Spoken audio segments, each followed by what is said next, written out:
Marianne n'avait jamais imaginé qu'un simple jeudi soir au Franprix changerait sa vie pour toujours. Mais ce soir-là, en se battant pour un pot de glace à la pistache avec un inconnu arrogant, elle plantait la graine de quelque chose qui transformerait tout ce qu'elle croyait savoir sur l'amour, le travail et elle-même. Installez-vous confortablement, car l'amour est dans l'air. Le 11e arrondissement de Paris était agité comme toujours, même à 20 heures passées.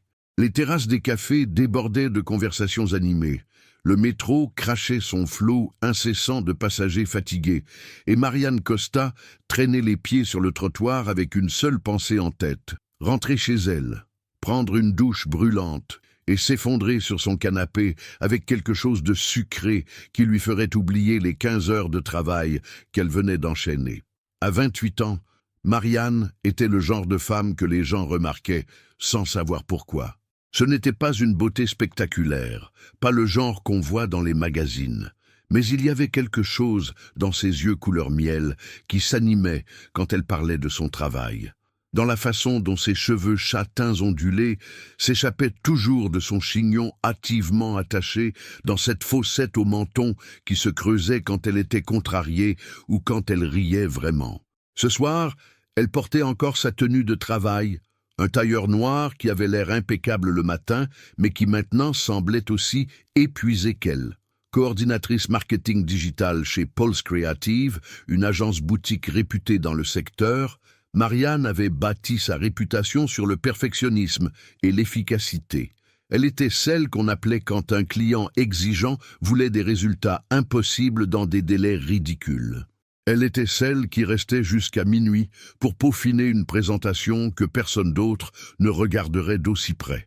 Elle était celle qui n'avait pas eu de vraie vie sociale depuis que son fiançage s'était effondré spectaculairement 3 ans auparavant, quand Thomas lui avait dit qu'il ne pouvait plus supporter de passer après son ordinateur portable. Depuis, Marianne avait décidé que les relations étaient une distraction inutile. Le travail ne vous laissait pas tomber. Le travail ne vous reprochait pas d'être trop ambitieuse, trop directe, trop occupée pour jouer les petites amies attentionnées. Le travail vous récompensait pour exactement les qualités qui faisaient fuir les hommes. Elle poussa la porte du Franprix près de la place de la République avec un soupir de soulagement. L'air conditionné du supermarché était une bénédiction après la chaleur moite de la rue. Elle attrapa un panier et se dirigea directement vers le rayon surgelé, son esprit déjà visualisant le pot de glace à la pistache qu'elle mangerait directement avec une cuillère devant Netflix. Mais quand elle ouvrit le congélateur, son cœur se serra. Il ne restait qu'un seul pot, un seul malheureux pot de Bertillon pistache, coincé tout au fond derrière une rangée de glaces à la vanille basique. Marianne tendit le bras, ses doigts effleurant le couvercle glacé. Et c'est là qu'une main masculine saisit le même pot. Une grande main bronzée, avec des doigts longs et une montre chère au poignet. Une main qui n'avait manifestement aucune intention de lâcher prise. Marianne leva les yeux et son regard rencontra celui d'un homme qui avait manifestement eu une journée aussi infernale que la sienne.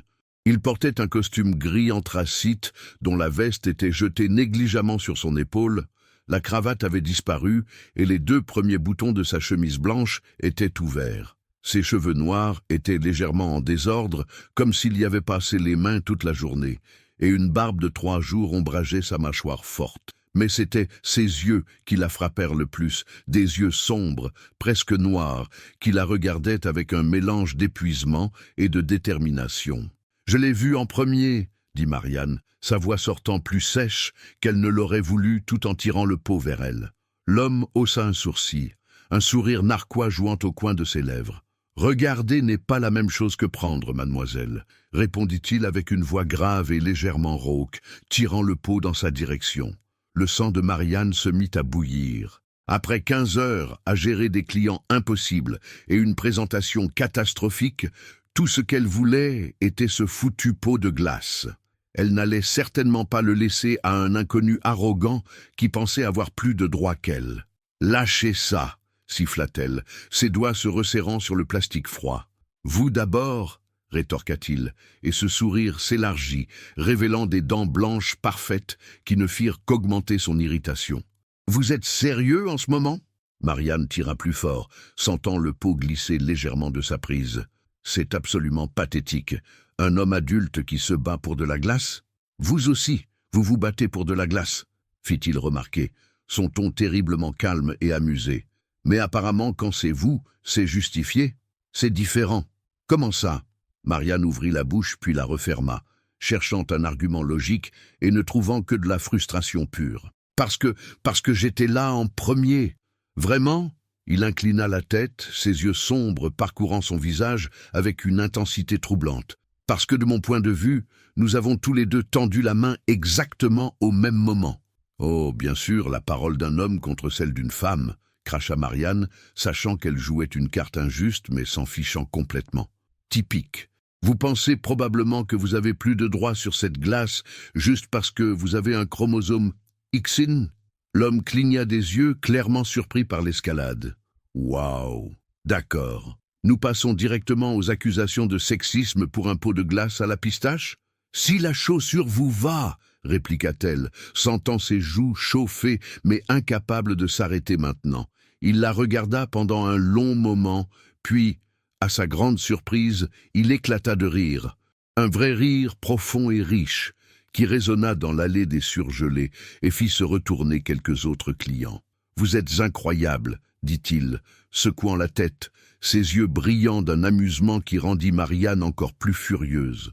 Absolument incroyable, faire tout un drame pour de la glace à la pistache. « Je ne fais pas de drame, protesta Marianne, sachant très bien qu'elle en faisait exactement un. « Je défends juste ce qui m'appartient. » « Cela ne vous appartient pas tant que vous ne l'avez pas payé, souligna-t-il logiquement, ce qui ne fit qu'empirer les choses. « Vous êtes insupportable, cracha Marianne, lâchant soudainement le pot et le laissant dans sa main avec suffisamment de force pour qu'il doive reculer d'un pas. « Vous savez quoi? Prenez-le. Prenez votre précieuse glace.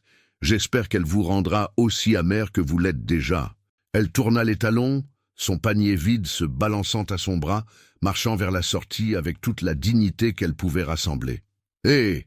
appela-t-il derrière elle. « Vous ne voulez pas au moins prendre quelque chose d'autre? Allez au diable !» lança-t-elle par-dessus son épaule, poussant la porte avec plus de force que nécessaire. Ce n'est que lorsqu'elle fut à mi-chemin de son appartement qu'elle réalisa qu'elle tremblait, et ce n'était pas seulement de colère. Il y avait autre chose, quelque chose qu'elle ne voulait pas nommer, qui venait de la façon dont ses yeux l'avaient parcouru, de ce sourire narquois, de cette voix grave qui résonnait encore dans ses oreilles. « Idiot !» marmonna-t-elle pour elle-même, grimpant les 4 étages jusqu'à son petit appartement de Belleville. Arrogant, insupportable, idiot.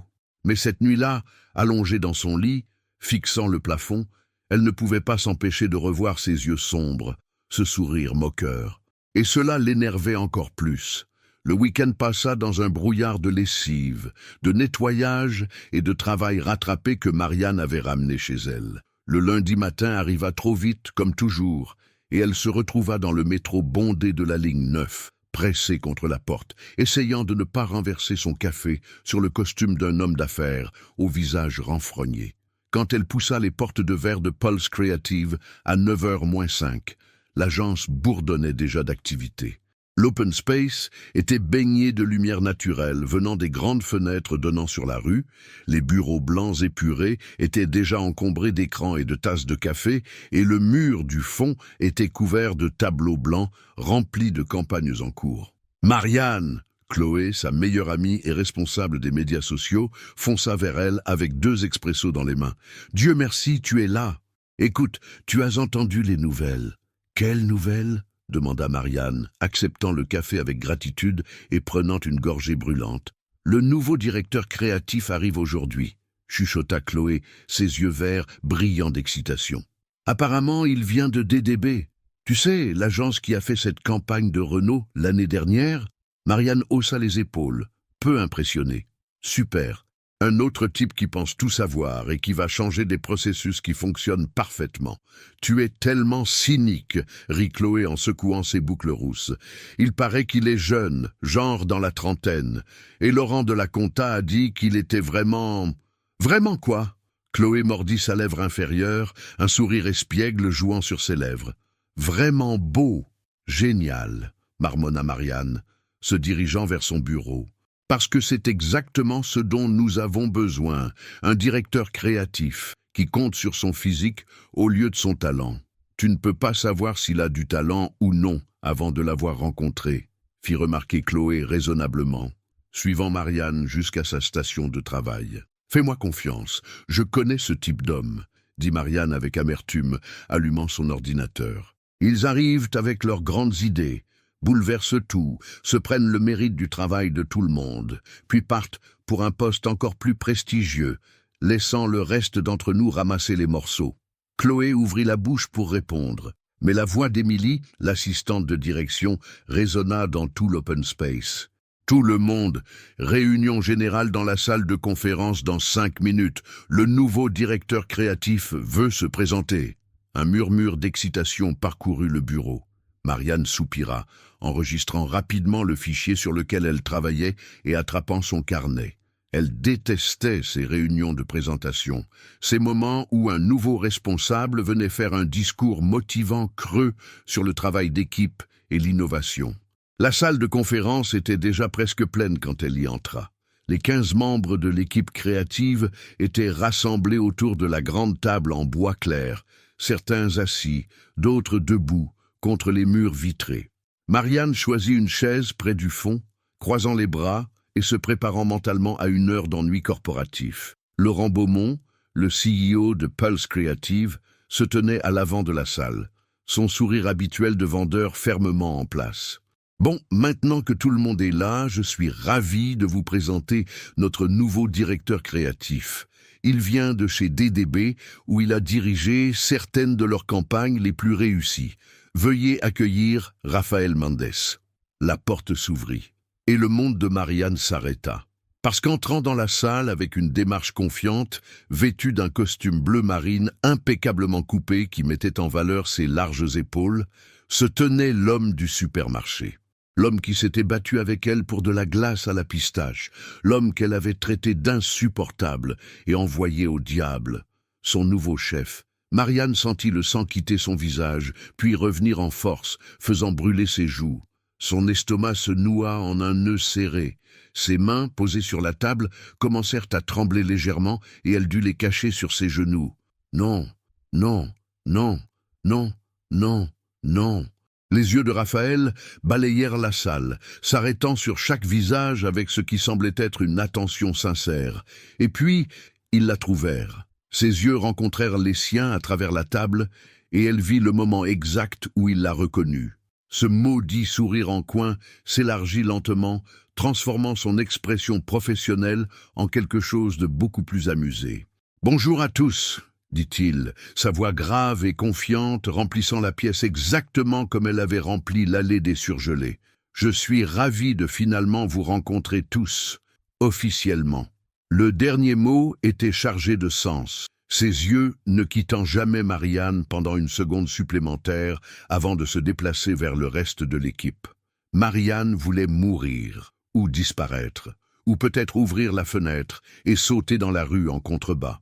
Au lieu de cela, elle resta figée sur sa chaise, essayant désespérément de maintenir une expression professionnelle neutre, alors que son cerveau hurlait en panique. Comme Laurent l'a mentionné, « Je viens de DDB », continua Raphaël, ses mains dans les poches de son pantalon, parfaitement décontractées. « J'y ai passé 5 ans à diriger des équipes créatives sur des comptes nationaux et internationaux. Mais je suis ici parce que je crois que les meilleures idées viennent de petites équipes passionnées comme celle-ci. » Il parlait bien. Marianne devait l'admettre à contre-cœur. Il n'y avait pas de notes, pas d'hésitation, juste une confiance naturelle qui rendait les gens attentifs. « Je ne suis pas là pour tout changer du jour au lendemain, » poursuivit-il, et Marianne résista à l'envie de renifler avec dérision. Mais je suis là pour pousser chacun d'entre vous à être plus audacieux, plus créatif, plus courageux dans votre travail. Pulse Creative a une excellente réputation, mais nous pouvons être exceptionnels. Maintenant, je sais que certains d'entre vous peuvent être sceptiques, continua-t-il, et ses yeux trouvèrent à nouveau Marianne avec ce qui ne pouvait être qu'une lueur de taquinerie. Certains peuvent penser qu'un nouveau directeur va juste venir bouleverser des processus qui fonctionnent bien, et je comprends ça.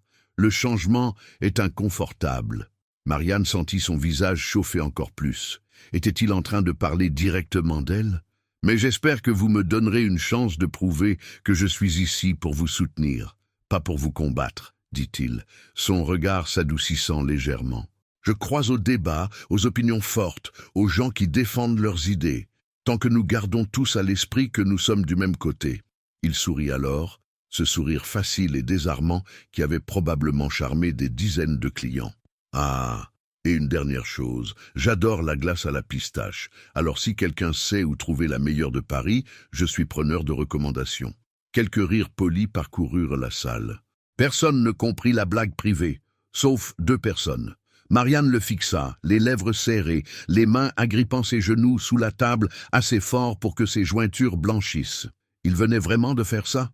Il venait vraiment de faire référence à leur rencontre embarrassante devant toute l'équipe? Chloé se pencha vers elle, chuchotant « Qu'est-ce qu'il a avec la glace à la pistache ?»« Aucune idée » mentit Marianne entre ses dents serrées, ne quittant pas Raphaël des yeux. Il continuait à parler, expliquant sa vision pour l'agence, ses plans pour les 3 premiers mois, mais Marianne n'entendait plus rien. Tout ce qu'elle pouvait faire était rester assise là, sentant sa carrière soigneusement construite commencer à s'effondrer autour d'elle. Parce que comment était-elle censée travailler pour un homme qu'elle avait insulté dans un supermarché? Comment était-elle censée le respecter en tant que chef quand la première et unique impression qu'elle lui avait donnée était celle d'une hystérique qui fait des crises pour de la glace? Pire encore, comment était-elle censée ignorer la façon dont son cœur s'accélérait quand il la regardait? La façon dont quelque chose dans son estomac se serrait quand il souriait? La façon dont elle ne pouvait pas s'empêcher de remarquer comment son costume s'ajustait parfaitement sur ses épaules larges, comment sa voix avait cette qualité grave qui lui donnait envie de... Non, absolument pas. Elle n'allait certainement pas aller là. Marianne cligna des yeux, réalisant que la réunion se terminait. Les gens se levaient, s'approchant de Raphaël pour se présenter individuellement. Elle devait sortir d'ici. Maintenant. Elle se leva rapidement, attrapant son carnet, et se dirigeant vers la porte. « Marianne Costa !» La voix de Raphaël l'arrêta net. Elle ferma les yeux brièvement, rassemblant chaque once de professionnalisme qu'elle possédait, puis se retourna lentement. Il se tenait à quelques mètres d'elle, les mains toujours dans ses poches, cette expression amusée toujours sur son visage. « Oui !» parvint-elle à dire, sa voix sortant étonnamment stable. « Laurent m'a dit que vous êtes notre coordinatrice marketing digital. » dit-il, s'approchant avec des pas mesurés. « J'aimerais avoir une réunion individuelle avec vous cette semaine pour discuter de vos projets en cours. »« Bien sûr, » répondit Marianne, maintenant son regard professionnel malgré le fait que ses paumes transpiraient. « Je vais vérifier mon agenda et envoyer quelques créneaux à votre assistante. »« Parfait, » dit-il, s'arrêtant juste assez près pour qu'elle puisse sentir son eau de Cologne, quelque chose de boisé et légèrement épicé qui lui rappelait instantanément le supermarché. « Et Marianne, oui ?» Ce sourire s'élargit encore. « Je suis content que nous ayons l'occasion de recommencer, sur de meilleures bases cette fois. » Elle le fixa, cherchant la moquerie dans ses yeux, le jugement, quelque chose qu'elle pourrait utiliser pour nourrir son indignation. Mais tout ce qu'elle y trouva était une honnêteté désarmante et peut-être une touche de défi. « Moi aussi, » mentit-elle poliment, tournant les talons et marchant vers la porte avec autant de dignité qu'elle pouvait rassembler. Mais une fois dans l'intimité des toilettes des femmes, elle s'appuya contre le lavabo, regardant son reflet dans le miroir. Ses joues étaient encore roses, ses yeux trop brillants, ses mains tremblaient légèrement. « Merde !» murmura-t-elle à son reflet. « Merde, merde, merde !» Parce qu'elle savait déjà dans cette partie instinctive d'elle-même, qui avait toujours eu raison même quand elle ne voulait pas l'écouter, que Raphaël Mendes allait être un problème. Un très gros problème. Mais ce que Marianne ne savait pas encore, c'était que ce n'était pas juste son nouveau chef arrogant qu'elle devrait affronter. C'étaient ses propres défenses soigneusement construites, ses peurs profondément enfouies, et la vérité terrifiante que parfois les meilleures choses de la vie arrivent exactement quand on lutte le plus fort contre elles. Et tout avait commencé avec un pot de glace à la pistache. Les jours suivants furent une torture élaborée. Rafael Mendes était partout, pas physiquement omniprésent, mais sa présence se faisait sentir dans chaque coin de l'agence. Il passait d'un département à l'autre, observant, posant des questions, prenant des notes dans un carnet en cuir noir qui ne quittait jamais sa poche de veste. Marianne faisait de son mieux pour l'éviter, ce qui était plus facile à dire qu'à faire dans un open space où tout le monde pouvait voir tout le monde. Elle arrivait 15 minutes plus tôt pour pouvoir s'installer avant qu'il n'arrive. Elle prenait ses pauses déjeuner à des heures décalées. Elle trouvait soudainement urgent de travailler dans la salle de conférence du fond chaque fois qu'elle le voyait se diriger vers son côté du bureau. Mais le mercredi après-midi, alors qu'elle était profondément concentrée sur une analyse de données pour un client pharmaceutique, une ombre tomba sur son bureau. « Bonjour Marianne !» Elle leva les yeux malgré elle, et là, il était. Rafael Mendes, appuyé décontracté contre la cloison de son box, les bras croisés sur sa poitrine large, ce sourire narquois fermement en place. Il portait un pull gris foncé sur une chemise blanche aujourd'hui, les manches du pull retroussées jusqu'au coude, révélant des avant-bras musclés et bronzés. Sa barbe était soigneusement taillée, ses cheveux légèrement décoiffés comme s'il y avait passé les mains, et ses yeux sombres la regardaient avec une intensité qui fit quelque chose de bizarre à son rythme cardiaque. « Bonjour », répondit-elle poliment, tournant ostensiblement son attention vers son écran. « Puis-je vous aider avec quelque chose ? J'ai remarqué que vous n'avez pas envoyé de créneau pour notre réunion, dit-il, sa voix traînante et amusée. J'ai pensé que peut-être vous étiez trop occupé, alors je me suis permis d'en programmer une. » Marianne tapa quelques mots sur son clavier, feignant la concentration. « Oh, quand ça ? Vendredi, 14h, 1h. » Sa tête se releva brusquement. « 1h ? Pourquoi faire exactement ? » « Pour discuter de votre travail, » répondit-il simplement. « Vos campagnes, vos stratégies, vos objectifs.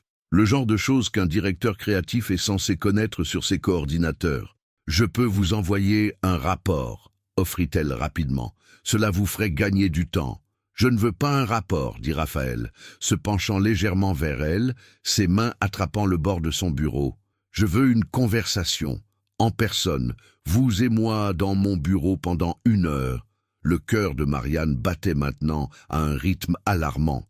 L'idée d'être enfermée dans une pièce avec lui pendant 60 minutes entières lui donnait envie de fuir le bâtiment. « Je ne pense pas que ce soit nécessaire, » dit-elle fermement. « Je suis sûr que vous avez des choses plus importantes à faire que de passer 1h avec chaque membre de l'équipe. »« Au contraire, » répondit-il, et quelque chose dans son ton changea, devenant plus sérieux. « Connaître mon équipe est la chose la plus importante que je puisse faire. Et vous, Marianne, êtes particulièrement importante. » Elle le fixa, cherchant le double sens, la moquerie, mais son expression était sincère. « Pourquoi ?» demanda-t-elle malgré elle. « Parce que Laurent m'a dit que vous étiez la meilleure coordinatrice marketing digital qu'il ait jamais eue, » répondit Raphaël. « Et parce que j'ai regardé votre portfolio ce matin. Vous avez un œil remarquable pour les tendances. Et vos analyses de données sont d'une précision impressionnante. » Marianne cligna des yeux, complètement désarçonnée. « Vous avez regardé mon portfolio ?» ?»« Évidemment, dit-il, haussant les épaules comme si c'était la chose la plus naturelle du monde. « Je regarde le travail de tout le monde, mais le vôtre est vraiment exceptionnel. Sauf... » Il s'arrêta, et Marianne sentit ses défenses se dresser immédiatement. « Sauf quoi ? » « Sauf qu'il y a quelque chose qui manque, » dit-il pensivement, inclinant la tête tout en l'étudiant. « Quelque chose que j'ai vu dans votre travail plus ancien mais qui a disparu ces dernières années. »« Et qu'est-ce que c'est ?» demanda-t-elle, sa voix sortant plus sèche qu'elle ne l'aurait voulu. « Le risque, » répondit-il simplement, « la créativité brute, l'audace. Vos premiers projets étaient innovants, provoquants même. Mais maintenant, ils sont parfaits techniquement, mais... Sûr. » Marianne sentit son visage chauffer. Peut-être que j'ai appris que dans le monde professionnel, être sûr obtient de meilleurs résultats que d'être provoquant. Ou peut-être, dit Raphaël doucement, que vous avez eu peur de prendre des risques et avez commencé à vous cacher derrière les données. Le silence qui suivit fut chargé de tension. Marianne le fixait, la mâchoire serrée, les mains agrippant les bords de sa chaise de bureau pour ne pas dire quelque chose qu'elle regretterait. « Je ne me cache pas, dit-elle finalement, chaque mot prononcé avec une précision glaciale. Non, il haussa un sourcil, ce sourire jouant à nouveau au coin de ses lèvres.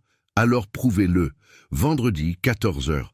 Montrez-moi ce dont vous êtes vraiment capable. » Et avant qu'elle ne puisse répondre, il se redressa et s'éloigna, laissant Marianne assise là, bouillonnant d'un mélange de colère, d'indignation et de quelque chose de dangereusement proche de l'excitation.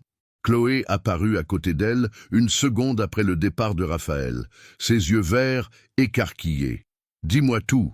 Qu'est-ce qu'il voulait ?»« Une réunion vendredi, » marmonna Marianne, fixant toujours l'écran de son ordinateur sans vraiment le voir. « Et ?» Chloé s'assit sur le bord de son bureau, manifestement prête pour une conversation longue. « Comment tu te sens par rapport à ça ?»« Comment je me sens ?» Marianne rit, un son sans humour. « Je me sens comme si j'allais passer 1 heure à me faire dire que mon travail est médiocre par un homme qui me connaît depuis exactement 4 jours. »« Il n'a pas dit que ton travail était médiocre, » fit remarquer Chloé. « Il a dit qu'il était exceptionnel. J'ai entendu toute la conversation. » Marianne lui lança un regard noir. « Tu écoutais ?» ?»« Tout le monde écoutait, » admit Chloé sans honte. « Les cloisons de boxe ne sont pas exactement insonorisées, tu sais. Et puis, franchement, il y avait quelque chose dans la façon dont il te parlait. »« Ne dis pas ce que tu vas dire, » avertit Marianne, pointant un doigt vers son ami. « Il est intéressé par toi, » termina Chloé, ignorant joyeusement l'avertissement. Pas seulement professionnellement, l'énergie entre vous deux pourrait alimenter tout le 11e arrondissement. « Tu es folle, » dit Marianne platement. « Il est mon chef, et un arrogant insupportable.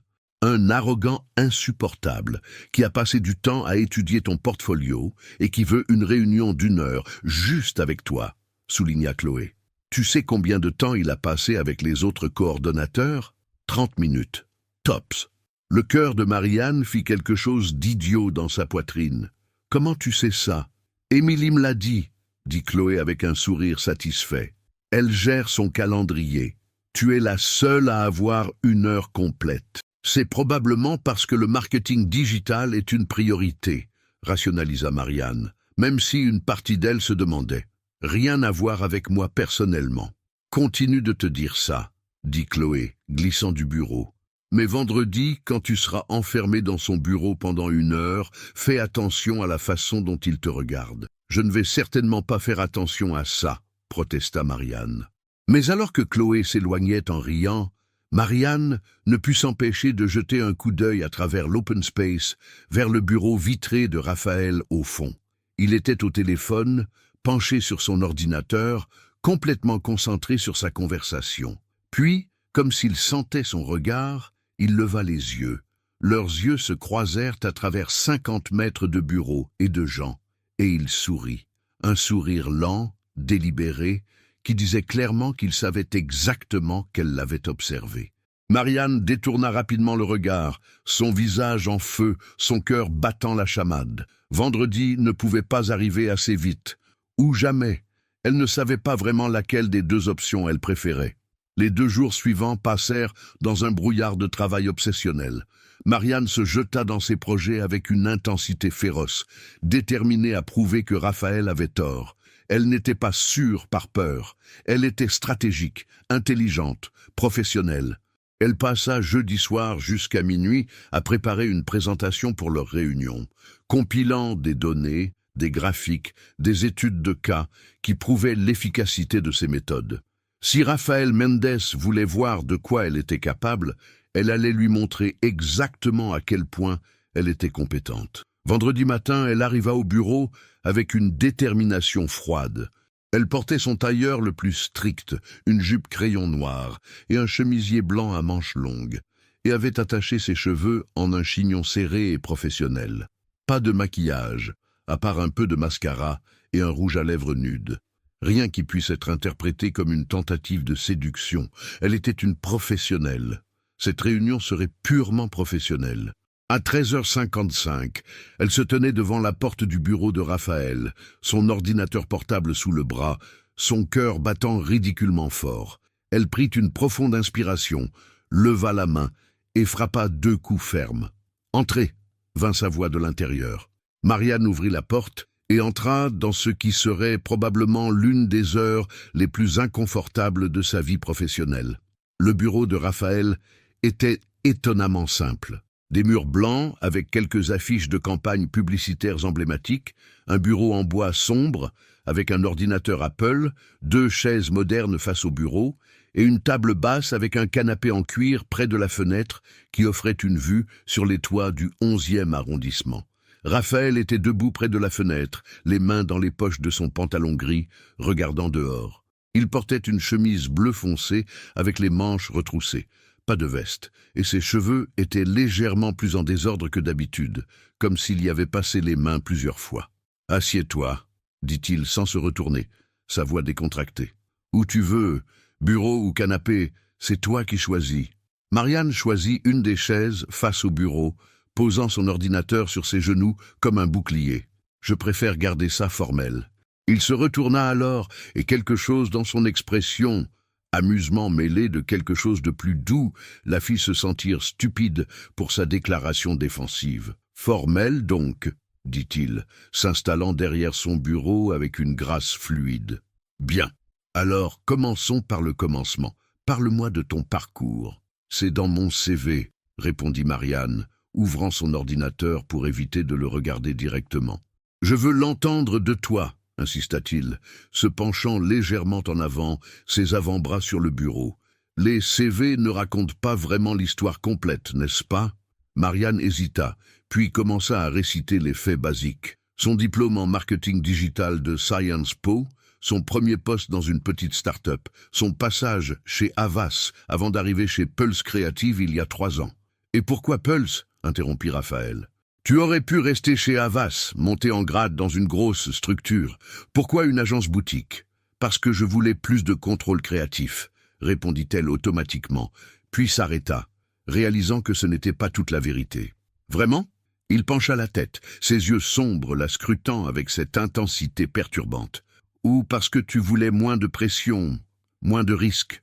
La mâchoire de Marianne se serra. « Je ne vois pas comment ma décision de carrière d'il y a 3 ans est pertinente pour cette réunion. »« Tout est pertinent, » dit Raphaël calmement. « Parce que je ne cherche pas juste à comprendre ton travail, Marianne. Je cherche à comprendre toi. Ce qui te motive, ce qui te fait peur, ce qui t'empêche d'être aussi brillante que tu pourrais l'être. »« Je suis brillante, » protesta-t-elle, sentant la défensive monter en elle comme une vague. « Tu es compétente, » corrigea-t-il. « Exceptionnellement compétente. Mais il y a une différence entre faire un excellent travail et repousser les limites de ce qui est possible. » Marianne ferma brusquement son ordinateur. « Tu sais quoi ? Je ne suis pas venu ici pour une séance de thérapie amateur.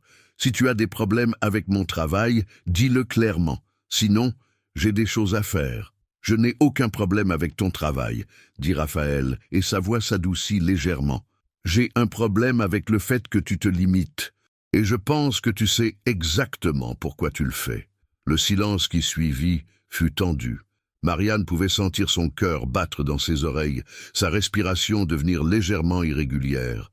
Elle voulait se lever et partir, mais quelque chose la gardait clouée sur cette chaise, quelque chose dans la façon dont il la regardait, pas avec jugement ou condescendance, mais avec une sorte de compréhension qui la mettait mal à l'aise. « Tu ne me connais pas, » dit-elle finalement, sa voix plus basse qu'elle ne l'aurait voulu. « Non, » admit-il. Mais j'ai lu un dossier complet que Laurent m'a donné sur chaque membre senior de l'équipe. Le tien mentionnait que tu as eu une relation sérieuse qui s'est terminée il y a 3 ans, juste au moment où ton travail a commencé à devenir plus prudent. La colère monta en elle, chaude et vive. C'est complètement inapproprié. Ma vie personnelle ne te regarde pas. Tu as raison, dit Raphaël immédiatement, levant une main. Je m'excuse, c'était déplacé. Marianne le fixa, surprise par l'excuse rapide et apparemment sincère. « Mais, continua-t-il, Et elle aurait dû savoir qu'il y aurait un mais. Je vais te dire quelque chose sur moi en échange. Mon mariage s'est terminé il y a 4 ans, parce que j'étais tellement obsédé par ma carrière que je ne voyais pas que je perdais la personne que j'aimais. Quand elle est partie, j'ai doublé mon investissement dans le travail, parce que c'était plus sûr que d'essayer à nouveau l'intimité. Marianne cligna des yeux, complètement désarçonnée par cette confession inattendue. « Pourquoi tu me racontes ça ? » « Parce que je reconnais les signes, » dit-il simplement. « Je vois quelqu'un qui utilise le travail comme armure, et je sais à quel point c'est solitaire. » Quelque chose dans sa poitrine se serra douloureusement. Elle détourna le regard, fixant la fenêtre derrière lui, les toits de Paris s'étendant sous un ciel gris d'avril. « Je ne suis pas solitaire, » mentit-elle. « Je suis concentrée. »« D'accord, » dit Raphaël, mais son ton suggérait qu'il ne la croyait pas du tout. « Alors, concentrons-nous sur le travail. Montre-moi ce que tu as préparé. » Marianne ouvrit son ordinateur avec des mains légèrement tremblantes et commença sa présentation. Elle parla pendant 20 minutes, montrant des chiffres, des graphiques, des preuves irréfutables de son efficacité. Elle était dans sa zone de confort maintenant, récitant des faits et des données comme un bouclier contre l'inconfort émotionnel de plus tôt. Raphaël l'écouta en silence, prenant des notes occasionnellement, posant des questions pointues qui montraient qu'il comprenait parfaitement ce qu'elle faisait. C'était à la fois satisfaisant et frustrant. Elle voulait qu'il soit impressionné, mais elle voulait aussi qu'il arrête de la regarder avec ses yeux qui semblèrent voir trop clairement à travers elle. « C'est excellent, » dit-il quand elle eut terminé. « Vraiment excellent. Tes taux de conversion sont impressionnants, tes analyses de tendance sont précises et ton ROI est solide. Mais, demanda Marianne, parce qu'il y avait toujours un « mais » avec lui. « Mais c'est exactement ce à quoi je m'attendais, » dit-il, se penchant en arrière dans sa chaise. « Tu m'as montré la preuve que tu es doué dans ce que tu fais. Ce que je veux voir, c'est ce que tu pourrais faire si tu arrêtais de jouer la sécurité. » « Je ne joue pas la sécurité, » protesta Marianne pour ce qui semblait être la 1000e fois. « Je suis stratégique. »« Très bien, » dit Raphaël, un sourire lent se formant sur ses lèvres. « Alors prouve-le. Nous avons un nouveau client qui arrive la semaine prochaine, une start-up de mode durable qui veut faire une entrée forte sur le marché parisien. Je veux que tu développes une campagne pour eux. »« D'accord, » dit Marianne prudemment, se demandant où était le piège. « Mais, continua-t-il, et voilà le piège, je ne veux pas voir de données dans ta première proposition. Je ne veux pas d'analyse de marché, pas de graphique, pas de chiffres. Je veux juste l'idée pure, la vision créative. Quelque chose qui me fait ressentir, pas penser. » Marianne le fixa, horrifiée. « C'est ridicule. Comment je suis censé justifier une stratégie sans données ? »« Tu ne la justifies pas, » dit-il. « Tu la ressens. Tu me montres quelque chose de si bon que les données deviennent secondaires. Ça ne marche pas comme ça dans le monde réel, » argumenta-t-elle. « Vraiment ?» Il haussa un sourcil. « Parce que les meilleures campagnes que j'ai jamais créées sont venues d'un instinct, d'une émotion, d'un risque. Les données sont venues après pour soutenir l'idée, pas pour la générer. Tu es directeur créatif, » souligna Marianne. « Je suis coordinatrice marketing digital. Mon travail est basé sur les données. »« Ton travail, » dit Raphaël lentement, se penchant à nouveau en avant, ses yeux fixés sur les siens avec une intensité qui fit son estomac se nouer, « est de créer des stratégies qui fonctionnent. Parfois, les meilleures stratégies viennent de l'audace, pas de la prudence. » Ils se regardèrent pendant un long moment, la tension dans la pièce devenant presque palpable. Marianne pouvait sentir son pouls battre dans sa gorge, ses paumes devenir moites. Il y avait quelque chose dans la façon dont il la regardait qui n'avait rien à voir avec le travail, quelque chose de plus sombre et plus intense qui la faisait se sentir exposée et vulnérable. « Pourquoi est-ce si important pour toi ?» demanda-t-elle finalement, sa voix sortant plus douce qu'elle ne l'aurait voulu. « Pourquoi tu te soucies si je prends des risques ou pas ?» L'expression de Raphaël changea, quelque chose de vulnérable traversant son visage pendant une fraction de seconde avant qu'il ne le masque. « Parce que, » dit-il lentement, « j'ai passé des années à regarder des gens talentueux se contenter de moins que ce qu'ils pourraient être. Et je refuse de te laisser faire la même chose. Tu ne me connais pas assez pour savoir de quoi je suis capable, dit Marianne, mais sa voix manquait de conviction. Peut-être pas, admit-il, mais je sais reconnaître le potentiel gâché quand je le vois. Et toi, Marianne Costa, tu es en train de gâcher le tien. Le silence qui suivit fut chargé et inconfortable. Marianne voulait argumenter, voulait lui dire qu'il avait tort, qu'il était arrogant et présomptueux. Mais une partie d'elle, cette petite voix ennuyeuse qu'elle ignorait depuis des années, murmurait qu'il avait peut-être raison. La campagne, dit-elle finalement, changeant de sujet parce qu'elle ne pouvait pas gérer cette conversation plus longtemps. Quand veux-tu la première proposition ? Mercredi prochain, dit Raphaël, et elle pouvait voir qu'il savait qu'elle changeait de sujet, mais qu'il la laissait faire. Juste toi et moi, même heure, même endroit. Une autre heure enfermée dans cette pièce avec lui. Parfait. Bien, dit Marianne, fermant son ordinateur et se levant. Y a-t-il autre chose ? Raphaël se leva aussi, contournant le bureau pour se rapprocher d'elle.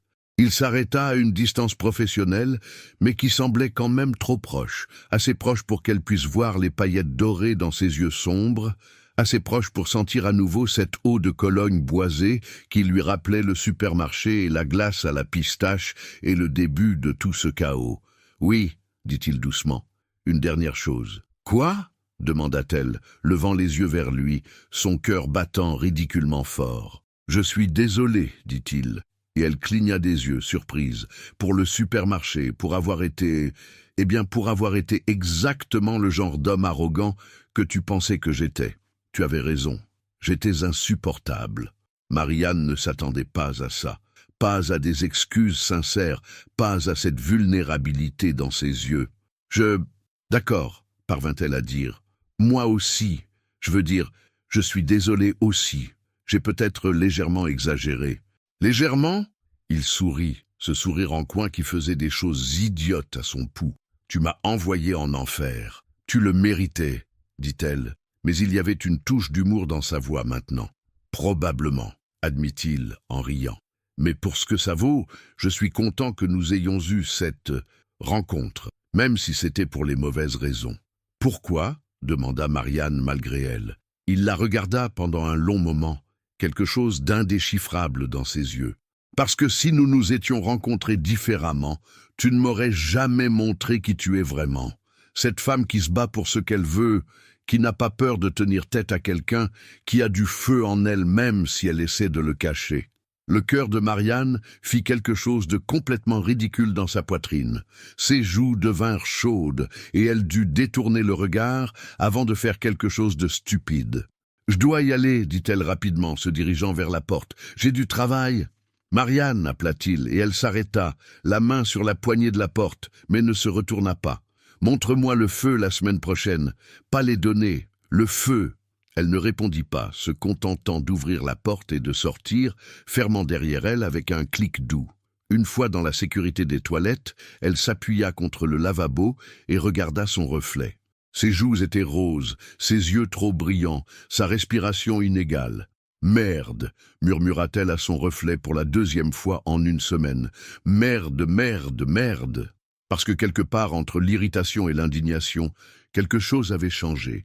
Quelque chose de dangereux et d'incontrôlable commençait à prendre racine, et Marianne n'était absolument pas prête à gérer ça.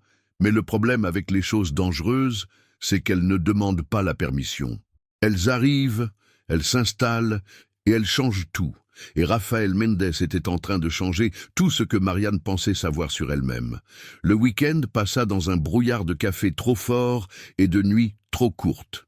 Marianne était assise à son minuscule bureau dans son appartement de Belleville, fixant un écran blanc qui la narguait depuis des heures. Pas de données, pas de graphique, juste une idée, juste du feu. « Du feu !» marmonna-t-elle pour elle-même, se laissant tomber contre le dossier de sa chaise. « Qu'est-ce que ça veut même dire ?» Mais elle savait exactement ce que ça voulait dire. Ça voulait dire arrêter de se cacher derrière les chiffres et la sécurité. Ça voulait dire prendre un risque. Ça voulait dire être la Marianne d'il y a 4 ans, celle qui avait créé cette campagne virale pour une marque de cosmétiques avec rien d'autre qu'un concept audacieux et une conviction totale. Celle qu'elle était avant que Thomas ne lui dise que son ambition le faisait se sentir petit. avant qu'elle ne commence à s'excuser pour son talent, à le diminuer, à le cacher derrière des rapports et des statistiques qui ne pouvaient pas être remis en question. Son téléphone vibra, un message de Chloé. « Tu es vivante ? On ne t'a pas vu de tout le week-end. Ne me dis pas que tu bosses encore sur cette campagne ?» Marianne sourit malgré elle et tapa rapidement une réponse. « Peut-être. Probablement. Définitivement. » La réponse de Chloé vint immédiatement. « Il te rend dingue, hein ? Et je ne parle pas que du projet. » Marianne fixa le message, ses doigts planant au-dessus du clavier. Elle pourrait nier. Elle pourrait mentir à sa meilleure amie comme elle se mentait à elle-même depuis une semaine. Ou elle pourrait être honnête. « Je ne sais pas ce qui se passe, » écrivit-elle finalement. « Mais oui, il me rend complètement dingue. Viens prendre un verre. Maintenant. Le café Charbon dans 20 minutes. » Marianne regarda son écran vide, puis le message de Chloé, puis de nouveau l'écran. Elle avait besoin d'une pause de toute façon. « J'arrive. » 25 minutes plus tard, elle était assise sur une banquette en velours rouge dans le café Charbon. Une coupe de vin blanc devant elle, Chloé en face avec un regard déterminé qui disait clairement qu'il y aurait un interrogatoire. « Alors, » commença Chloé sans préambule, « raconte-moi tout. Et ne me fais pas le coup du « il n'y a rien à raconter » parce que tu as des cernes sous les yeux et tu portes le même pull que vendredi. » Marianne baissa les yeux sur son pull gris informe et réalisa avec horreur que Chloé avait raison. « Je travaille sur la campagne qu'il m'a demandé, » dit-elle défensivement. « La campagne qui te fait passer tout le week-end enfermé chez toi au lieu de sortir avec moi et Julie comme prévu. » Chloé haussa un sourcil roux. « Cette campagne ? Je suis désolée, » dit Marianne sincèrement. « J'ai complètement oublié qu'on devait se voir. »« Exactement mon point, » dit Chloé triomphalement. « Tu oublies tes amis, tu ne dors pas, tu ne manges probablement pas non plus. Tout ça pour impressionner un homme qui... » « Ce n'est pas pour l'impressionner, » interrompit Marianne, mais sa voix manquait de conviction. « C'est pour mon travail, pour prouver que je peux... » Elle s'arrêta, ne sachant pas comment finir cette phrase. « Prouver que tu peux quoi ?» demanda Chloé doucement, son ton changeant de taquin à concerné. « Marie, qu'est-ce qui se passe vraiment ?» Marianne prit une longue gorgée de vin, sentant la chaleur descendre dans sa gorge, apaisant légèrement les nœuds dans son estomac. « Il a dit que je me limitais, » admit-elle finalement, « que j'avais du talent mais que j'avais peur de prendre des risques, et je pense qu'il a raison. » Chloé la regarda pendant un long moment, puis posa sa main sur celle de Marianne sur la table. « Depuis Thomas, tu as été différente, » dit-elle doucement, « plus fermée, plus prudente. On a tous remarqué, mais personne ne savait comment en parler sans que tu te braques. »« Je ne suis pas braquée, » protesta faiblement Marianne. « Tu es la définition même de braquer, » dit Chloé avec affection. « Mais peut-être que c'est une bonne chose. Peut-être que Raphaël est exactement ce dont tu as besoin pour sortir de ta coquille. Ou peut-être qu'il est juste un chef arrogant qui aime pousser les gens pour se sentir puissant, » dit Marianne. Mais même à ses propres oreilles, ça sonnait faux. « Tu ne crois pas vraiment ça, » dit Chloé. « Si tu le croyais, tu ne passerais pas tout le week-end à essayer de créer quelque chose qui va le bluffer. » Marianne voulut argumenter, mais les mots moururent sur ses lèvres, parce que Chloé avait raison. Elle voulait impressionner Raphaël. Elle voulait lui montrer qu'il avait eu tort de la sous-estimer, qu'elle était capable de plus que des tableaux Excel et des rapports d'analyse. Elle voulait voir cette lueur de surprise et d'admiration dans ses yeux sombres. Et c'était terrifiant. « Il me fait peur, » admit-elle dans un murmure. « Parce qu'il te voit, » dit Chloé simplement. « Vraiment te voir. Et tu n'as pas laissé quelqu'un faire ça depuis longtemps. » Les larmes piquèrent les yeux de Marianne, et elle cligna rapidement pour les refouler. « Je ne sais pas comment faire ça. Comment être vulnérable.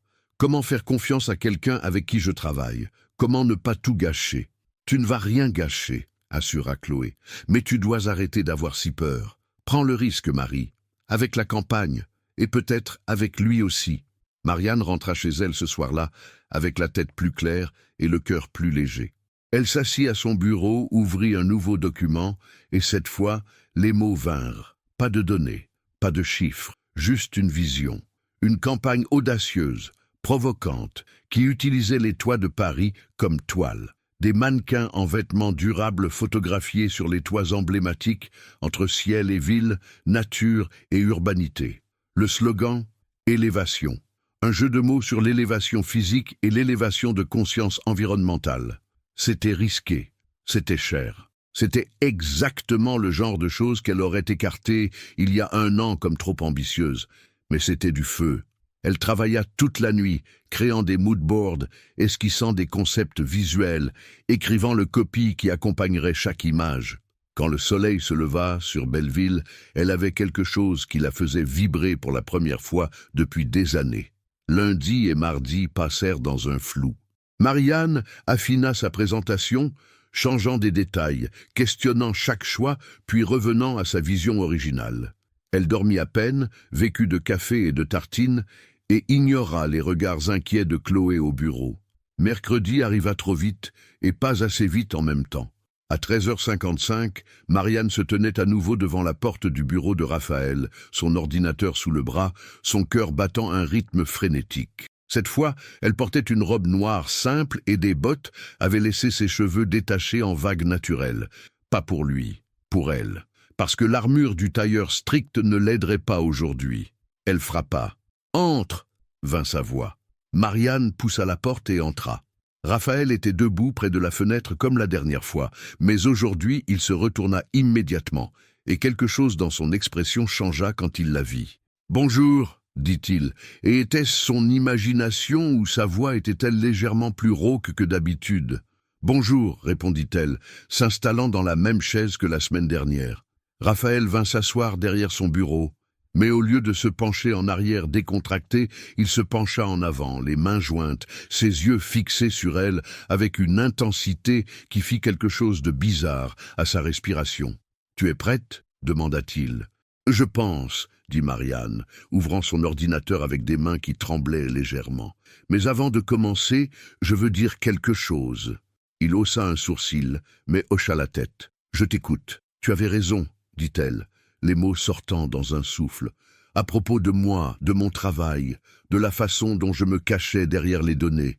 Tu avais raison, et je déteste que tu aies raison, mais tu l'avais. » Quelque chose passa sur le visage de Raphaël, quelque chose comme de la surprise et peut-être du respect. « Merci de me le dire, » dit-il doucement. « Ça a dû être difficile. Difficile. » Marianne laissa échapper un rire amer. « J'ai passé tout le week-end à avoir une crise existentielle à cause de toi. Désolé, dit-il. Mais il ne semblait pas désolé du tout. En fait, il souriait. Ou peut-être pas désolé. Parfois, les crises existentielles mènent aux meilleures percées. « On verra, » dit Marianne, tournant son écran vers lui. « Prêt pour le feu ?»« Toujours, » dit Raphaël, ses yeux s'illuminant. Marianne prit une profonde inspiration et commença. Elle parla pendant 15 minutes, sa voix gagnant en assurance à mesure qu'elle expliquait sa vision. Les toits de Paris, l'élévation, la juxtaposition entre le luxe intemporel de la ville et l'urgence moderne de la durabilité. Pas de célébrité, juste de vraies personnes qui incarnaient l'esprit de la marque. Audacieux, authentique, inoubliable. Quand elle eut terminé, le silence tomba dans la pièce. Raphaël la fixait avec une expression qu'elle ne pouvait pas tout à fait déchiffrer. Ses yeux étaient sombres, intenses, et quelque chose dans la façon dont il la regardait fit son cœur faire quelque chose de complètement stupide. « Alors ?» demanda-t-elle finalement, incapable de supporter le silence plus longtemps. « Qu'est-ce que tu en penses ?» Raphaël se leva lentement, contourna son bureau et s'appuya contre le bord, juste devant elle. Il était si proche maintenant qu'elle pouvait voir les détails de sa chemise blanche, sentir ce parfum boisé qui commençait à devenir dangereusement familier. « Je pense, dit-il lentement, sa voix basse et rauque, que c'est la chose la plus brillante que j'ai vue depuis longtemps. » Le soulagement et la fierté explosèrent dans la poitrine de Marianne. « Vraiment, vraiment, » confirma-t-il, et puis il fit quelque chose qui la fit complètement arrêter de respirer.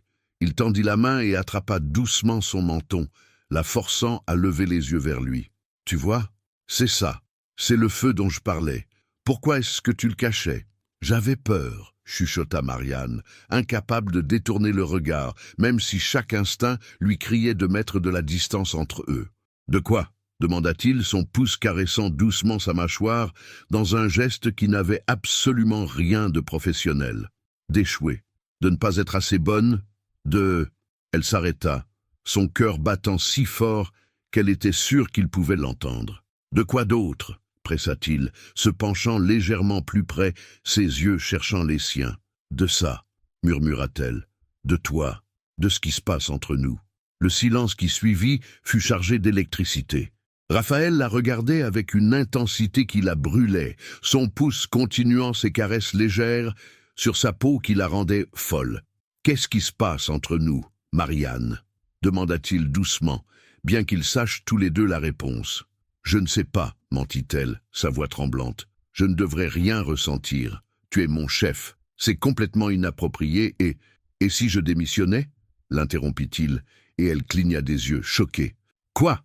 Si je démissionnais ?» répéta-t-il, lâchant son menton mais sans reculer, restant dangereusement proche. « Si je n'étais plus ton chef, est-ce que tu admettrais alors qu'il y a quelque chose entre nous ? » « Tu ne peux pas démissionner, » protesta Marianne, même si son cœur faisait des bonds ridicules dans sa poitrine. « Tu viens d'arriver.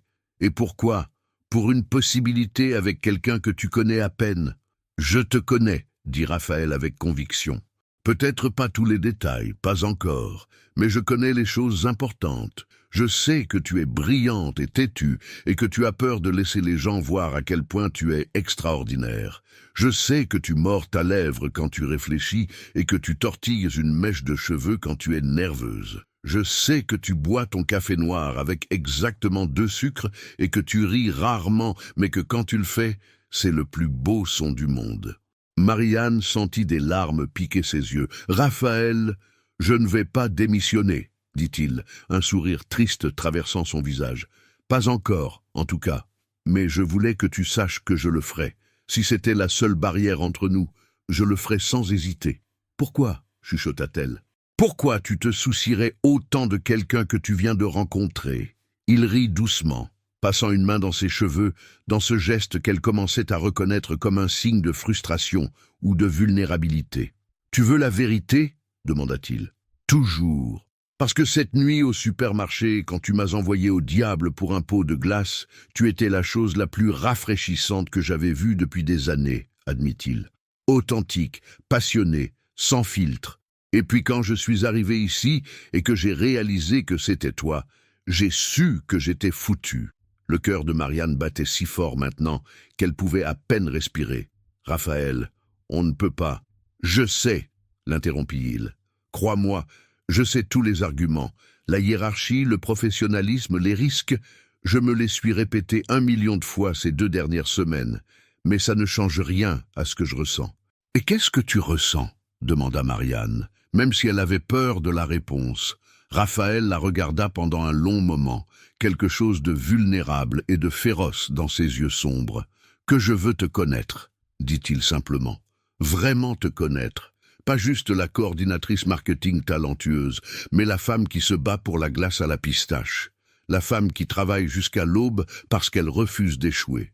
La femme qui a construit des murs si hauts qu'elle a oublié comment laisser les gens entrer. » Une larme roula sur la joue de Marianne avant qu'elle ne puisse l'arrêter. « Je ne sais pas comment faire tomber ces murs, » avoua-t-elle, sa voix se brisant. « Alors laisse-moi t'aider, » dit Raphaël doucement, levant la main pour essuyer la larme avec son pouce. « Pas en tant que ton chef, juste en tant qu'homme qui voit quelque chose de spécial en toi et qui veut une chance. » Marianne savait qu'elle devrait dire non. Elle devrait se lever, quitter ce bureau, maintenir des limites professionnelles strictes. Elle devrait protéger sa carrière, son cœur, sa santé mentale. Mais quand elle regarda dans ses yeux et vit la même vulnérabilité qu'elle ressentait, la même peur mêlée d'espoir, elle ne put pas. « D'accord, » murmura-t-elle, « mais lentement et prudemment. Et si ça devient trop compliqué, on arrête, » termina-t-il. « Je te promets. »« Mais Marianne ?»« Oui ?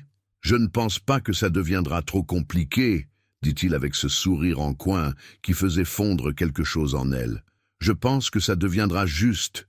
Juste. » Et puis, avant qu'elle ne puisse réfléchir, avant qu'elle ne puisse se convaincre que c'était une terrible idée, Raphaël se pencha et pressa ses lèvres contre les siennes. Ce n'était pas un baiser urgent ou désespéré. C'était doux, exploratoire, une question plutôt qu'une demande. Ses lèvres étaient chaudes et fermes, goûtant légèrement le café, et quand il approfondit le baiser très légèrement, Marianne sentit tout son corps répondre d'une façon qui la terrifia et l'enflamma en même temps. Ses mains trouvèrent le tissu de sa chemise, s'agrippant comme si c'était la seule chose qui l'empêchait de s'effondrer. Les mains de Raphaël encadrèrent son visage, ses pouces caressant ses pommettes avec une tendresse qui lui donna envie de pleurer. Quand ils se séparèrent finalement, tous deux respiraient difficilement, les fronts pressés l'un contre l'autre. « Ça change tout !» chuchota Marianne. « Je sais !» répondit Raphaël, embrassant doucement son front. « Et je ne regrette rien. » Marianne ferma les yeux, se permettant juste un moment de savourer cette sensation d'être tenue, vue, voulue. Puis la réalité commença à s'infiltrer. « On doit être prudent », dit-elle, se forçant à reculer légèrement, même si chaque fibre d'elle voulait rester dans ses bras. « Personne ne peut savoir. Pas encore. »« D'accord », accepta Raphaël, même si quelque chose dans ses yeux disait qu'il n'aimait pas ça. « On garde ça privé pendant qu'on découvre ce que c'est. »« Et au bureau ?» demanda-t-elle. « Au bureau, tu es ma coordinatrice marketing talentueuse et je suis ton chef exigeant, » dit-il avec un sourire. « Personne ne doit deviner. »« Ce sera dur, » admit Marianne. « Probablement, » convint Raphaël, « mais tu en vaux la peine. » Ces simples mots firent quelque chose à son cœur que Marianne n'était pas prête à nommer. Les semaines qui suivirent furent un exercice de contrôle absolu. Au bureau, Marianne et Raphaël maintenaient un professionnalisme strict. Ils avaient leurs réunions hebdomadaires, débattaient sur les stratégies, parfois avec des voix élevées qui faisaient sourire leurs collègues, pensant que c'était juste leur dynamique naturelle de confrontation. Mais la nuit, c'était différent. Des dîners tardifs dans des bistrots discrets loin du 11e arrondissement. Des promenades le long du canal Saint-Martin alors que Paris s'endormait. Des conversations qui duraient jusqu'à l'aube, dans son appartement à lui ou à elle, découvrant les détails de la vie de l'autre, les rêves, les peurs, les regrets. Marianne apprit que Raphaël avait grandi à Lyon dans une famille modeste, que son père était menuisier et que sa mère tenait une petite librairie, que son ex-femme s'appelait Émilie et qu'ils s'étaient rencontrés à l'université, qu'ils avaient divorcé parce qu'il était toujours au bureau et qu'elle voulait des enfants qu'il n'était jamais là pour avoir, que sa plus grande peur était de finir seul, entouré de succès mais vide de connexion réelle. Raphaël découvrit que Marianne avait perdu son père à 12 ans, qu'elle avait dû grandir trop vite en aidant sa mère à tenir le coup, que Thomas, son ex-fiancé, l'avait quitté la veille de leur mariage parce qu'il avait réalisé qu'il ne pourrait jamais être la chose la plus importante dans sa vie, que depuis, elle s'était convaincue qu'elle devait choisir entre carrière et amour et qu'elle avait choisi la seule chose qu'elle pouvait contrôler. « Tu n'as pas à choisir », lui dit Raphaël un soir, alors qu'ils étaient allongés sur son canapé, elle nichée contre son torse, écoutant les battements réguliers de son cœur. « Pas avec la bonne personne. »« Et tu es la bonne personne ?» demanda-t-elle, levant la tête pour le regarder. « Je veux l'être, » répondit-il honnêtement. « Je veux être l'homme qui te soutient au lieu de te retenir, qui célèbre ton succès au lieu de se sentir menacé par lui, qui comprend que t'aimer signifie t'aimer tout entière, ambition incluse. » Marianne sentit quelque chose dans sa poitrine se détendre, quelque chose qu'elle n'avait pas réalisé être tendu depuis si longtemps. « Je veux ça aussi, » admit-elle, « mais j'ai tellement peur. » « De quoi ?» Il resserra ses bras autour d'elle. « De gâcher ça, de te décevoir, de découvrir que je ne sais pas comment être dans une relation saine parce que je n'en ai jamais vraiment eu. »« Alors, on apprendra ensemble, » dit Raphaël simplement. « Je ne suis pas exactement un expert non plus.